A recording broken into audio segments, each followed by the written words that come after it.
Good morning, dreamers. How are you today? First sip is still a first sip. If you don't know what I'm referring to, check out yesterday's. Today, I actually have a plan. It's June 1st. Did you wake up to a world farting rainbows? Probably.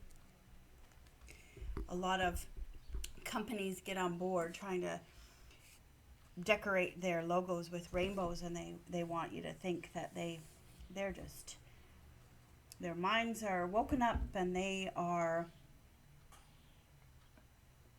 so aware of what culture is doing.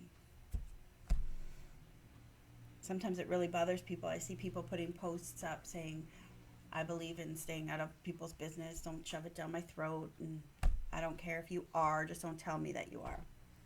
Right? And I understand the concept of the meme, but at the same time, it shows a lack of desire to learn something new.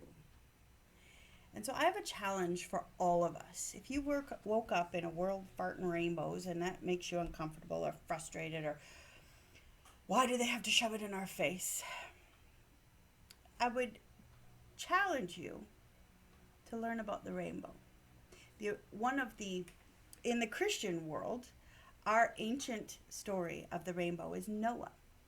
And it is a story of hope and of promise. And I will not destroy you. I will not destroy you, God said. I will never bring a worldwide flood upon the earth. I will not destroy you. I will give you life. It is a life-giving, hopeful story.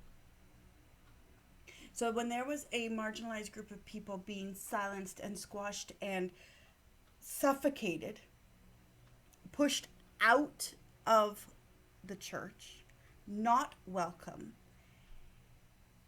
they chose the rainbow because the rainbow is what offers hope when there seems to be no hope. And so then they did not keep it like they made it a different number of colors. But each color meant something. And yes, there are so many flags beyond the rainbow flag. I'm just talking the rainbow. But learn, what do the colors mean and why were they chosen? Maybe there's a purpose.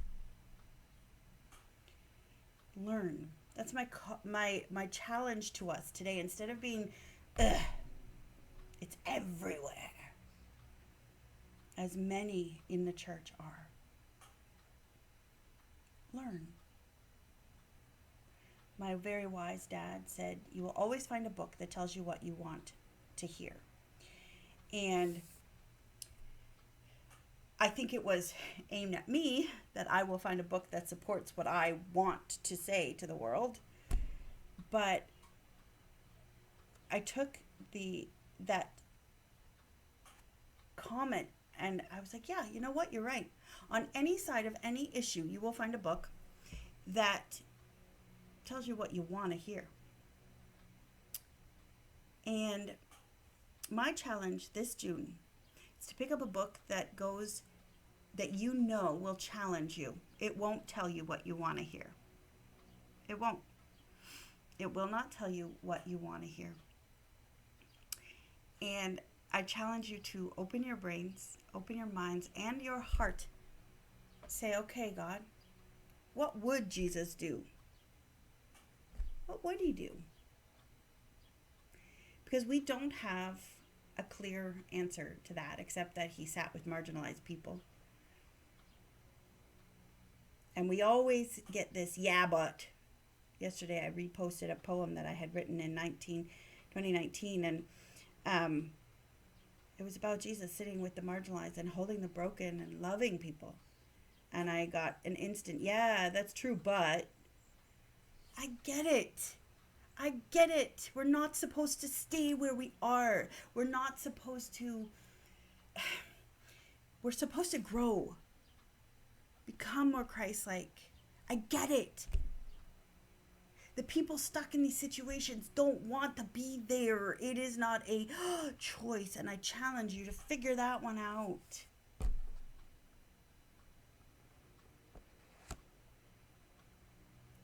But it starts with love. It starts with being present. It starts with asking questions. That's where it starts. They will never hear what you have to say if you can't even use their name. I have the most beautiful auntie. And she uses Jimmy's name. And she uses Jimmy's pronouns. And I said to her, you have no idea how special that is, because the others in your generation won't do it. And she said, you know, if any of the grandkids came and said, I have a new nickname, can you please call me ... I'd use it. We'd all use it. And if it makes Jimmy feel welcome in my presence, then I'll use it.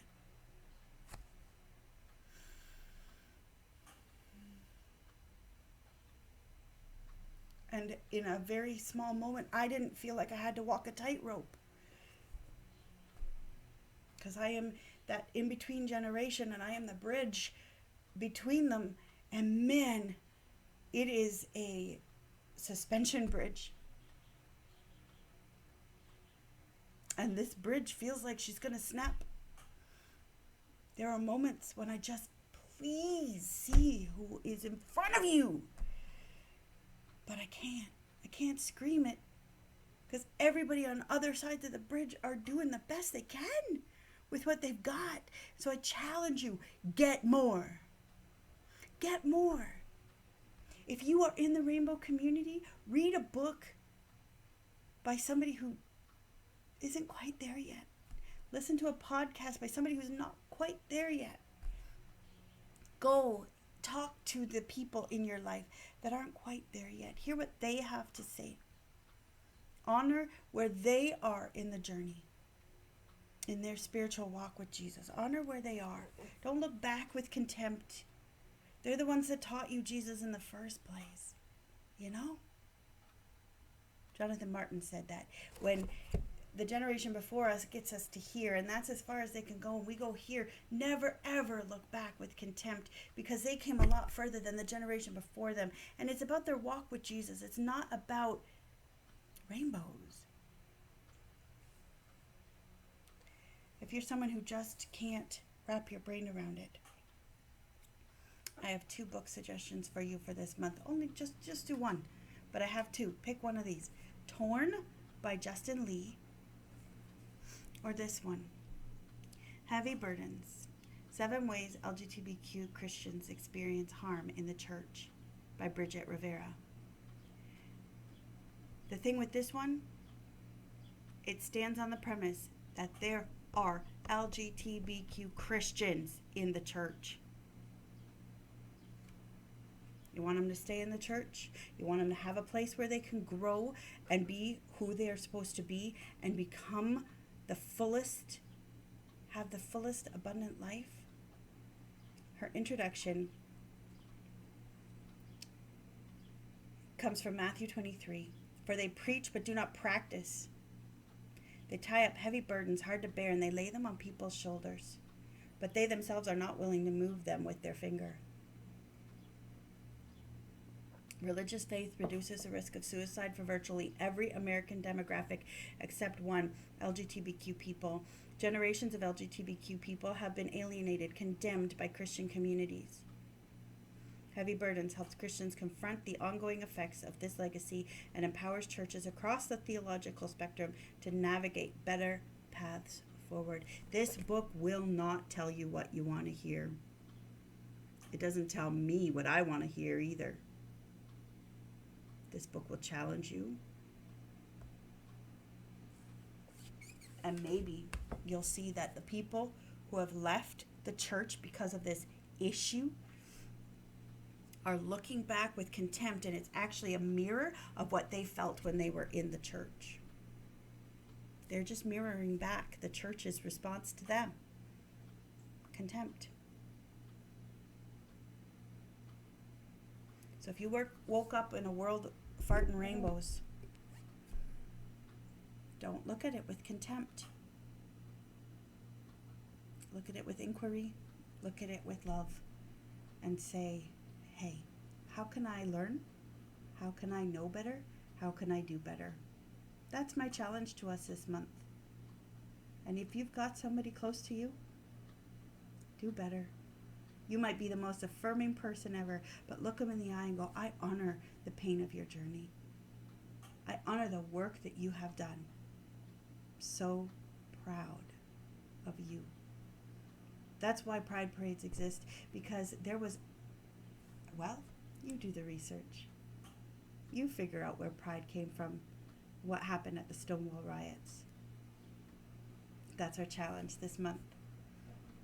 Learn a bit more. Hug a little more closely. And maybe, just maybe, use a new nickname.